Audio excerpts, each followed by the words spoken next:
गणेश मंगलम श्री गणनायक मंगलम श्री गणेश मंगलम श्री गणनायक मंगलम श्री गणेश मंगलम श्री गणनायक मंगलम मंगलम स्वयंभू सिद्धि विनायक मंगलम मंगलम स्वयंभू सिद्धि विनायक मंगलम सिद्धि विनायक मंगलम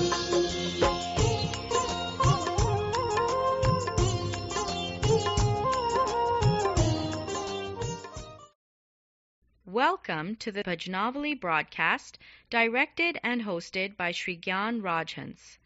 Bhajnavali is a spiritual broadcast consisting of English discourses, Hindi pravachan, and melodious bhajans. भजनावली के प्रसारण में आपका स्वागत है। हमारे प्रसारण में आप अंग्रेजी और हिंदी प्रवचनों और मधुर भजनों सुनते हैं। धन्यवाद। Now, here is your host, Sri Gyan Rajhans. Thank you, Shalini.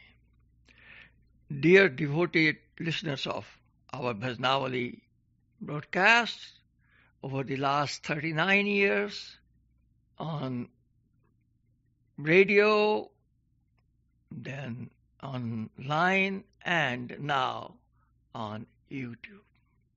Today's broadcast is in the loving memory of the most popular and iconic Mata Bhajan singer of India, Sri Narendra Chanchal.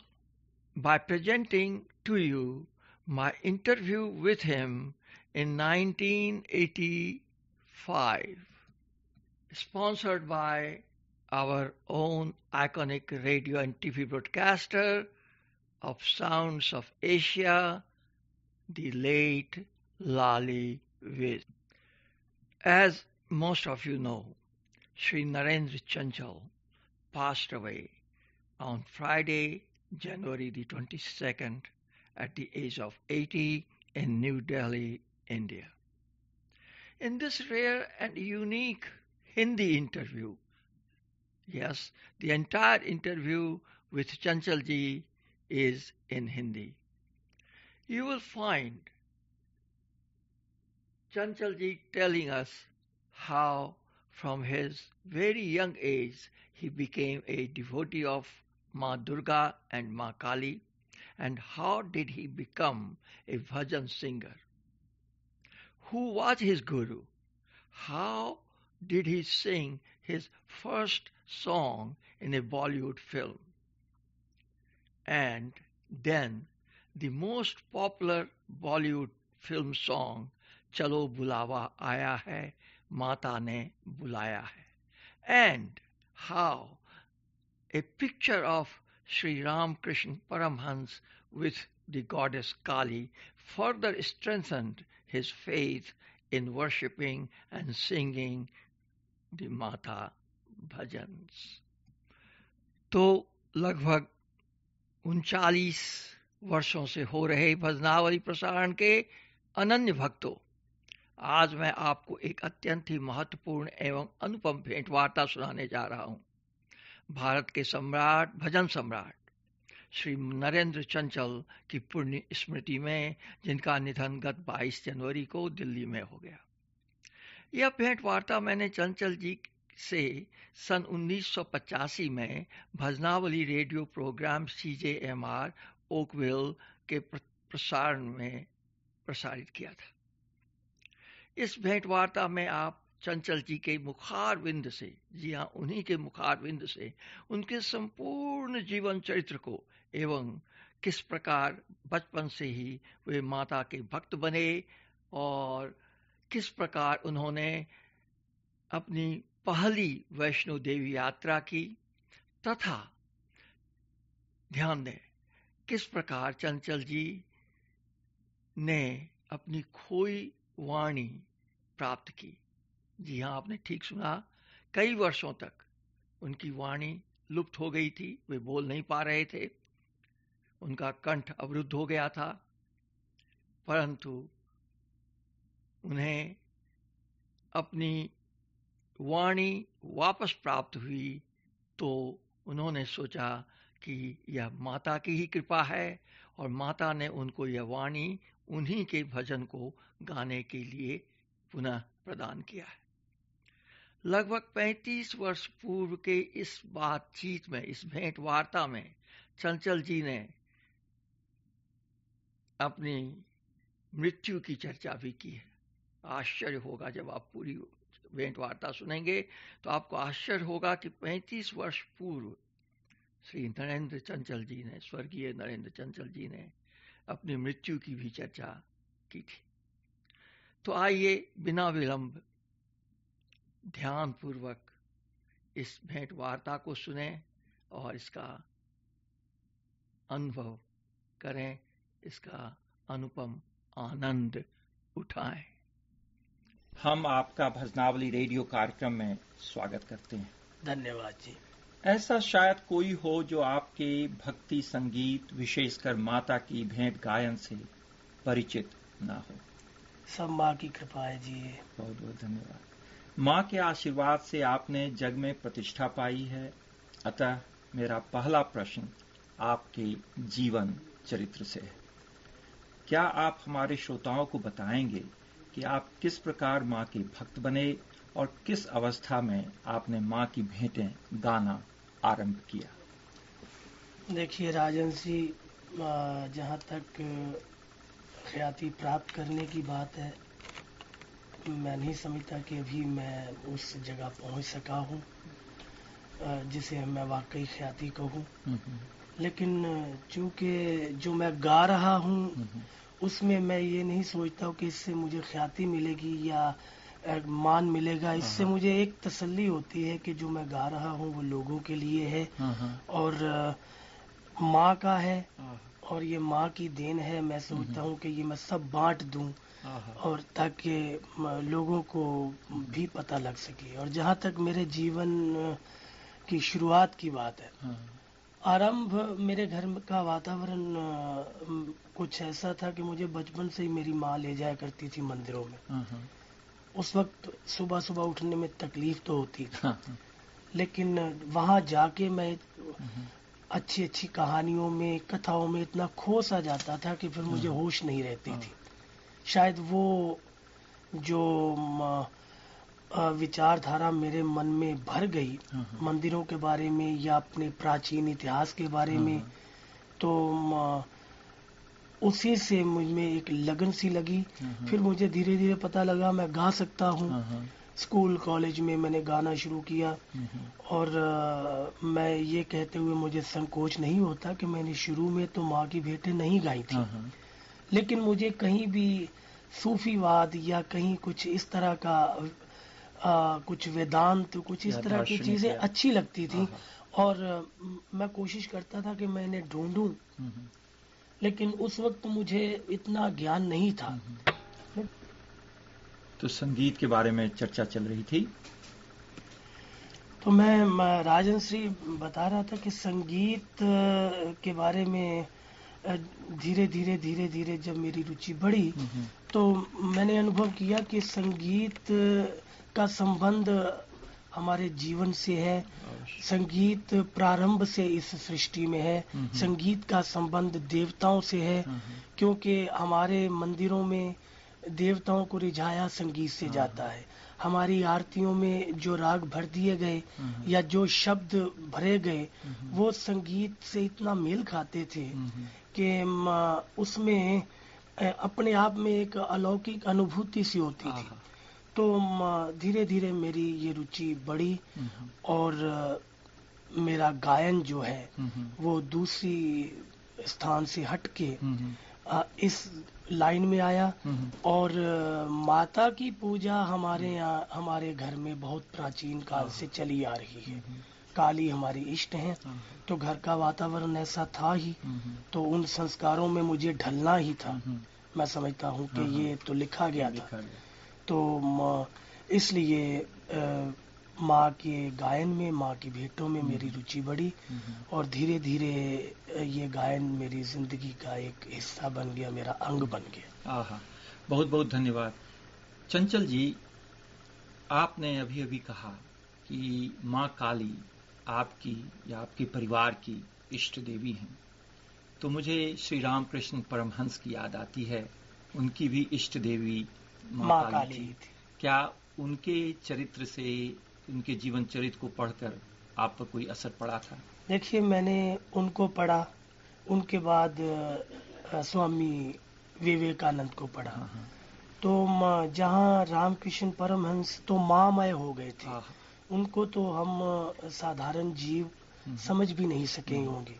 तो मुझे तो लगता है, मेरे घर में एक painting है बहुत बड़ी, हाँ, हाँ, उसमें माँ काली की तस्वीर है, हाँ, नीचे रामकृष्ण परमहंस बैठे हैं, हाँ, और नीचे मैंने पेंटर से लिखवाया था, यहाँ सिर्फ नीचे माँ लिख दो। हाँ, मुझे ये समझ ही नहीं आती थी इन दोनों में से माँ किसे हाँ, कहूँ। हाँ, वाह, तो वो तो माँ मय हो गए थे। हाँ, हाँ, और मैं समझता हूँ कि हम में तो इतनी शक्ति भी नहीं है कि वहां तक पहुंच सकें, लेकिन उन्हें मैंने पढ़ा और खूब पढ़ा। हाँ, हाँ, अब भी कभी कभी पढ़ता हूँ, क्योंकि वो नावल उपन्यास तो है नहीं जिन्हें पढ़ के फेंक दिया जाए। उनको तो रोज पढ़ने से रोज नई अनुभूति होती है। तो शायद इन लोगों के संस्कार भी जाने अनजाने मेरे मस्तिष्क में पड़े होंगे। बहुत बहुत धन्यवाद। अब चंचल जी, प्रश्न है, जैसा लोग कहते हैं कि प्रत्येक संगीत साधना में गुरु की आवश्यकता होती है, क्या आपके भी कोई गुरु थे या हैं? देखिए, भौतिक शरीर में कहें तो मेरे गुरु प्रेम त्रिखा, जिनसे मैंने बाकायदा शिक्षा पाई। हाँ, और असल में गुरु से सीखना होता है, गुरु सिखाते कम है, ये मैं आपको बता दूं। बहुत बहुत धन्यवाद। गुरु से तो सीखना होता है। तो मैं तो लड़ झगड़ से उनसे पास बैठ जाता था स्टेज पे जब वो गाते थे। हाँ, भले ही वो क्लासिकल गाते थे या गजलें गाते थे, मुझे उस वक्त वो पास बिठा लेते थे। तो मैं जबरदस्ती बीच में आलाप लगा देता था, कह देता भाई अगर गलत लगेगा तो मुझे संभाल लेना। तो मुझ में कॉन्फिडेंस, वो विश्वास तभी से था। लेकिन मेरी आध्यात्मिक गुरु मैं समझता हूँ मेरी माँ ही है, और उससे भी बढ़ के वो जगत जननी। मैं जानता हूँ कि अगर मैं जगत जननी का गुणगान कर रहा हूँ तो वो मुझ में मैं नहीं होता हूँ, वो वही होती हैं। अपना गुण उन्होंने खुद बखान करना होता है। तो इस तरह मैंने शिक्षा प्राप्त की। बहुत बहुत धन्यवाद। चंचल जी, आपके गले में एक अनुपम लय है, एक अनूठी लोच है, एक अद्भुत मीठापन है, जो माता की भेंटों के लिए ही उपयुक्त प्रतीत होता है। क्या आप इस पर कुछ अपना विचार देंगे? देखिए राजन जी, बात यह है कि यही आवाज जो पहले पंजाबी गीत गाती थी, या मैंने फिल्मों में भी गाया है, आजकल भी गाहे बगाहे गा लेता हूँ। तो मैं भेंटे भी गाया करता था। लेकिन जब किसी की पहचान होनी होती है, उसके बाद मैं समझता हूँ शायद वही अच्छा लगता है। लोग अब मुझसे कुछ दूसरा बर्दाश्त करते नहीं है। मैंने ये हिसाब लगाया है कि जब फिल्मों में भी मैंने बड़ी मुश्किल से अपने आप को अलग रखना चाहा स्टाइल में, लेकिन लोगों ने अगर बॉबी के स्टाइल से मुझे निकाला तो वो माता की भेंटों में डाल दिया। मैं समझता हूँ कि ये एक तरह से अच्छा भी है कि मेरी अलग पहचान बन गई है, और आज मेरी आवाज उसके लिए उपयुक्त माने जाने लगी है। इसका मतलब ये नहीं है कि मैं दूसरी चीजें गा नहीं सकता हूँ, मैं गाता भी हूँ। पर अब पता नहीं क्या हो गया कि जब मैं माता की भेंटें गाता हूँ तो मुझे एक अजीब सा नशा, एक अलग सा सुरूर सा हो जाता है कि मैं खो सा जाता हूँ। उस वक्त स्टेज पे वो नरेंद्र चंचल नहीं होता है, पता नहीं कौन होता, माँ होती है या कौन होता है, ये मैं नहीं जानता हूँ। मुझे लोग कहते हैं, चूंकि कलाकारों के साथ ये प्रसिद्ध है कि वो नशा करते हैं या शराब पीते हैं। मैं इसमें ये भी बता दूं कि मैं पूरा वेजिटेरियन हूँ। मैं शराब नहीं पीता, मैं मांस नहीं खाता, मैं दारू नहीं पीता, मैं मेरे घर में प्याज भी नहीं आता है, और मैं किसी किस्म के व्यसन से बहुत दूर हूँ, सिगरेट से भी, पान से भी, तंबाकू से भी। लेकिन वो जो नशा माँ ने मुझे दे दिया है स्टेज पर, वो इन तमाम नशों से बहुत ऊंचे है, जिस पर आम आदमी की नजर जाती नहीं है, वो पहुंच नहीं पाता है। पहुंचते वही हैं जो खुद डूबे होते हैं। तो मैं तो डूबा होता हूँ, कब पार उतरता हूँ, कब उभरता हूँ, ये तो किसी को नहीं पता है। और मैं तो चाहता हूँ जिस तरह मैं डूबा हूँ, हाँ। जिस नशे में मैं हूँ, मेरे साथ साथ सब उस नशे के अधीन हो जाएं, तो ये व्यसन खत्म हो जाए। हाँ। ये नशा दुनिया का सबसे बड़ा है। और मैं लोगों से कहा करता हूँ कि भाई तुम तो किराएदार हो नशों के, थोड़ी देर का किराया दिया, नशे में आए, नशा खत्म हुआ। तो मैंने तो ये नशा खरीद रखा है हमेशा हमेशा के लिए, और मैं चाहता भी हूँ मुझे लोग कुछ भी कहें, लेकिन मैं जानता हूँ कि जो नशा मेरे पास है वो तो जिसने भोगा है वो ज्यादा जानता है। अनुभव से ही पता चलता है। बिल्कुल। चंचल जी, अभी अभी आपने कहा कि आप कोई व्यसन नहीं करते हैं, वेजिटेरियन हैं, नशे से दूर रहते हैं। अब प्रश्न मेरे मन में हमेशा उठा है, इसलिए मैं आपसे भी करूंगा कि जो वैष्णो देवी के उपासक हैं उनको वैष्णव होना चाहिए, क्या आप इससे सहमत होंगे? देखिए, यही बात इस बात पे लागू होती है। चूंकि मैं वैष्णो देवी का उपासक हूँ, माँ किसी भी रूप में है, मैं उसका उपासक हूँ। और ये हमारी संस्कृति है कि हमारे यहाँ तो छोटी सी कन्या को भी लक्ष्मी का रूप कहा जाता है। जब मैं विदेश में अपने घर से बाहर कहीं भी जाता हूँ तो मैं अपनी बच्ची के पाँव चूम के आता हूँ, उससे आशीर्वाद लेके आता हूँ, क्योंकि मैं जानता हूँ वो माँ का रूप है। तो जहां तक वैष्णव का ताल्लुक है, चूंकि वैष्णवी उसमें वहां पर वो सब चीजें वर्जित हैं, जहां हम कहते हैं जी ये वैष्णव भोजन, तो यहाँ पर वो सब चीजें वर्जित है। अगर मैं खुद उस पर प्रैक्टिकली नहीं चलूंगा तो मैं किसी को कुछ समझा नहीं पाऊंगा। मुझे याद आ रहा है, एक फकीर के पास एक औरत गई थी अपने छोटे से बच्चे को लेके, कहने लगी बाबा इसे समझाओ, ये गुड़ बहुत खाता है और इसके दांत खराब हो रहे हैं, तो इसे आप समझाइए ना, आप दुनिया को समझाते हैं, इसे उपदेश दीजिए। तो बाबा ने कहा ऐसा करना देवी, तुम 7 दिन बाद आना बच्चे को लेके। तो देवी 7 दिन बाद बच्चों को लेके फिर चलेगी, कहने लगी बाबा आपने मुझे बुलाया था 7 दिन बाद, मेरा प्रश्न आज भी वही है, ये बच्चा गुड़ खाता है, इसे समझाइए। तो बाबा ने कहा बेटा देखो, गुड़ खाना बुरी बात है, आप गुड़ मत खाया करो, ये अच्छी बात नहीं है। औरत ने कहा बाबा ये बात आप 7 दिन पहले भी कह सकते थे। तो बाबा ने हंस के कहा देवी तब तक गुड़ मैं खाया करता था, अब 7 दिन हो गए मैंने गुड़ छोड़ दिया है, तो जब तक मैं उस पर नहीं चलूंगा मैं किसी को समझा नहीं पाऊंगा। तो वैष्णव को मानने वालों के लिए ये जरूरी है कि वो मांस मदिरा का त्याग करें, और अगर परिस्थितियां उन्हें इसकी इजाजत नहीं देती तो कम से कम जिन दिनों वो वैष्णो यात्रा करते हैं या जिन दिनों नवरात्रे आते हैं उन दिनों उस परंपरा का पालन करना बड़ा जरूरी है। वैसे भाई दी वे बता दूं, किसी चीज के खाने पीने से पाप और पुण्य की कोई बात नहीं है, लेकिन हम ये मानते हैं कि इस तरह का खाने से मन में विकार पैदा होता है। और जहां तक वैष्णव के मानने वालों का संबंध है, उनको तो चूंकि हमारे वैष्णव के परंपरा में ये सब चीजें वर्जित हैं, इसलिए हमें हमारे लिए ये त्याज्य है। और मुझे माँ ने ये शक्ति दी है कि मेरे सामने बैठ के कोई कुछ खाए या पिए, मुझे उसका कोई अंतर नहीं पड़ता है, क्योंकि मैं तो उस नशे की हद तक जा चुका हूँ जहाँ से लौटा नहीं जाता। बहुत बहुत धन्यवाद चंचल जी। चंचल जी, अब तक मेरी भेंट कई भक्ति गायकों से हुई है, जैसे श्री हरिओम शरण, अनूप जलोटा इत्यादि। इन महान व्यक्तित्व से मिलकर मैंने यह अनुभव किया कि सबों के जीवन में भक्ति गीत को गाते गाते बड़े सारे चमत्कार हुए, और आप तो मां के अनन्य भक्त हैं, जिनके बारे में बड़ी सारी चमत्कार की कहानियां, मेरा मतलब है मां के बारे में प्रसिद्ध हैं, जैसे ध्यानु भक्त और राजा अकबर की। क्या आपके जीवन में ऐसा कोई चमत्कार हुआ है जिसे आप हमारे श्रोताओं को बताना चाहेंगे? राजन जी, सबसे बड़ा चमत्कार तो ये है कि मैं जो कुछ भी नहीं था आज माँ की कृपा से दुनिया में जाने लगा हूँ। तो मैं समझता हूँ कि ये सबसे बड़ा चमत्कार तो ये है कि मुझ जैसे कंकर को उसने हीरा बना दिया है।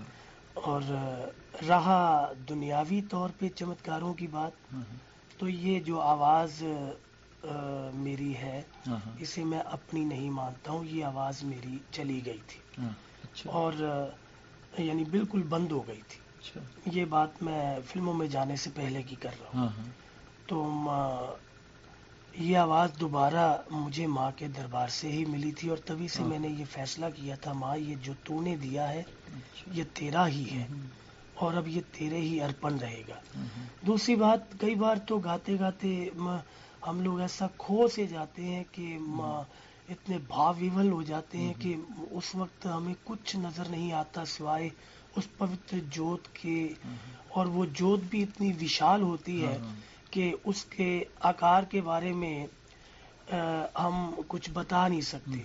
वो विशाल आकार जिसमें सारी सृष्टि समाई होती है और गाते गाते रोने लगना, ये कुछ ऐसी बातें जिंदगी में घट जाती है जिसके लिए ना तो पर्टिकुलर किसी देश या वेश की बात होती है, ये तो भाव की बात होती है।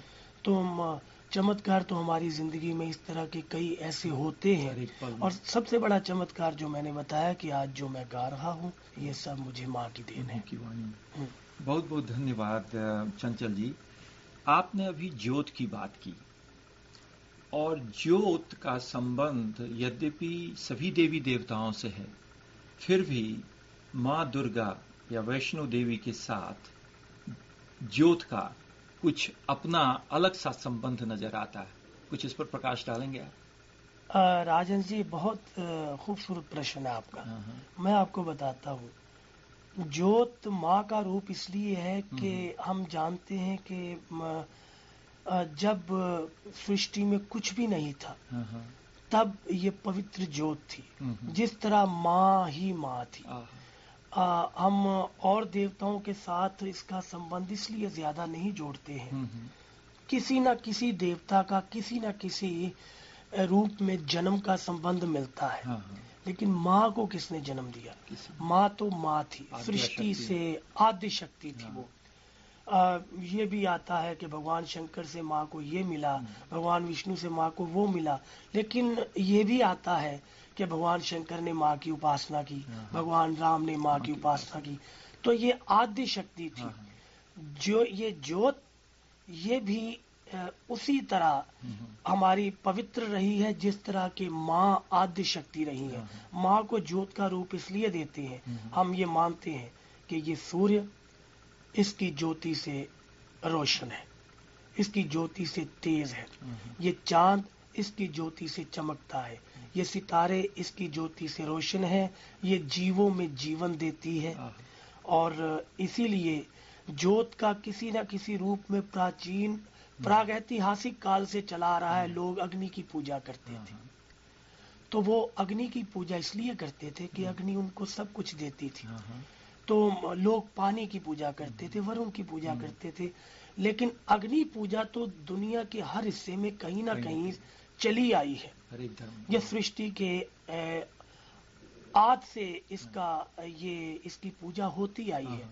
तो ज्योत और माँ इस तरह आपस में मिल गए, दोनों एक दूसरे के पर्यायवाची हो गए, हम ये कह सकते हैं। वाह वाह, बहुत सुंदर शब्द है, पर्यायवाची हो गए। अच्छा, अब चंचल जी आप हमें बताएं कि माँ को ज्योतावाली भी कहा जाता है और उनके साथ सांचे दरबार भी हमेशा लोग व्यवहार करते हैं। ये सांचा दरबार क्या है? हाँ, सांचा दरबार जिसे हम सच्चा दरबार कहते हैं, हम ये मानते हैं, हमारा इतिहास शास्त्र कहते हैं कि कलयुग में जो शक्ति है वो माँ दुर्गा की पवित्र ज्योत, एक ही शक्ति जागृत है। मैं इस बात को मानता हूँ। इस वक्त सब शक्तियां सोई हुई हैं, या शायद वो मेरी इष्ट है, इसलिए मुझे इस बात को कहते हुए संकोच भी नहीं है कि बोल सांचे दरबार की जय। इसका मतलब है सच्चा दरबार, वो दरबार जो दुनिया भर के झूठ विकारों से बिल्कुल अलग है, वो दरबार जो दुनिया में सर्वश्रेष्ठ है, जिसकी ऊंचाई तक कोई जा नहीं सकता, वो दरबार जहाँ जाओ अपनी पसंद की चीज लेके आ जाओ। हम कहते हैं इसे सच्चा दरबार, इससे सच्चा दरबार और कोई नहीं हो सकता। मैं दूसरे दरबारों की निंदा नहीं करता हूँ, लेकिन जैसे अपनी किसी चीज से आदमी को मोह होता है, मेरा मोह समझिए, मेरी इसमें माँ के प्रति निष्ठा समझिए, जी। लेकिन मैं ये मानता हूँ कि इससे बड़ा सच्चा दरबार और कोई नहीं। हो सकता। ये बहुत ही मुख्य बात आपने हमारे श्रोताओं को समझाई। अब चंचल जी, विषय थोड़ा मैं बदलता हूं। आपने अपनी भेंटों द्वारा हमें वैष्णो देवी की यात्रा कई बार कराई। आज आपके मुख से सुनना चाहूंगा आपका अपना निजी अनुभव। देखिए राजहंस जी, मेरा अनुभव ये कहता है कि मुझे जब वैष्णो देवी एक बार मेरा छोटा भाई ले गया था, मैं वहां जाके बीमार हो गया। अच्छा। तो मैंने उसे कहा भी तुम मुझे अब ऊपर चढ़ाई तो मैं चढ़ नहीं पाऊंगा, तुम मुझे वापस भेज दो ना, तो मेरी आवाज चल रही है और मैं बीमार भी हूँ।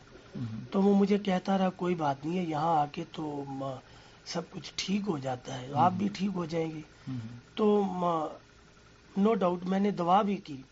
तो 2 दिन बाद जब हमने अपनी यात्रा प्रारंभ की, तो यात्रा करते करते जितना मैं दूर से उस चढ़ाई को देख के डर रहा था, उतना ही मेरा मन ये करने लगा कि मुझे अब आगे ही आगे जाना है। न गहरी खाइयां मुझे घबराहट में डाल रही थी, ऊंची पहाड़ियों की तो मैंने दिमाग से निकाल दिया। वो साल उसके बाद मैं वहाँ गाया दरबार में और खूब गाया। अच्छा। जब तक लोगों को, मेरे साथियों को ये नहीं लगा कि अब इसे बंद कर देना चाहिए, अब वापस जाना है, मैं गाता रहा। मुझे नहीं पता कैसे क्या हो गया। उसके बाद ये एक मुझे लगन लग गई।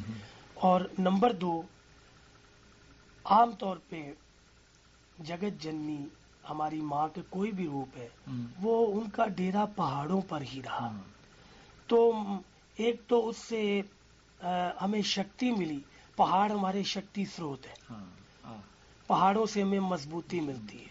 पहाड़ हमें चलना सिखाते हैं, पहाड़ हमें अडिग खड़ा रहना सिखाते हैं। तो हम जब चढ़ाई चढ़ते हैं तो हमें लगता है हमें आगे ही आगे बढ़ना है, इस सफर में भी, जिंदगी के सफर में भी। तो मैं ये मानता हूँ कि वैष्णो देवी की यात्रा के बाद जब कोई भी स्त्री पुरुष वापस आते हैं, तो वो हर साल, हर बार वहां जाने की उनकी इच्छा एक रूहानी तौर पे तो होती ही है, लेकिन उसमें एक इच्छा ये भी होती है कि हम पहाड़ों का दर्शन करते हैं। वो वनस्पतियां हमें मिलती हैं जो हमें आम जिंदगी में नजर नहीं आती हैं। वो कभी कभी चोट किसी को लगती है और हम देखते हैं वहाँ का कोई लोकल आदमी कोई पत्ती सी उठाता है और वो उस चोट पे लगा देता है, थोड़ी देर बाद वो दर्द ठीक हो जाता है। तो इससे हमें हमारी वनस्पतियों का पता लगता है।